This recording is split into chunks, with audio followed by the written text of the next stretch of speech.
নমস্কার বন্ধুরা, আমি তোমাদের রঞ্জিত স্যার। আজকে আমি history general DSC B2 suggestion, last minute suggestion 10 মার্কসের এবং 20 মার্কস এবং তোমাদের যে 5 মার্কসের সাজেশন নিয়ে এসেছি।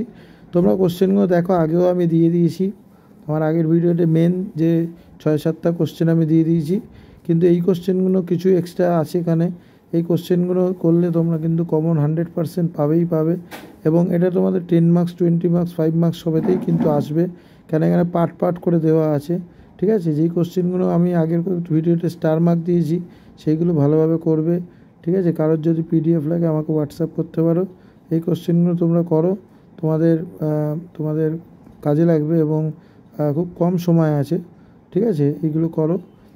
ষোড়শ শতাব্দীতে ইউরোপের মূল বিপ্লব বা মুদ্রণ বিপ্লব সম্পর্কে, এছাড়া তোমরা দেখতে পাচ্ছ 5 মার্কসের কিছু কোশ্চেন দিয়েছি। আরেকটা হলো তোমাদের যে শিল্প বিপ্লবের উত্তরণ কারণ, ওইটা করবে। ঠিক আছে, মার্কেন্টাইন মতবাদটা করবে। হ্যাঁ, কারোর যদি PDF লাগে আমাকে হোয়াটসঅ্যাপ করো, আমি দিয়ে দেবো।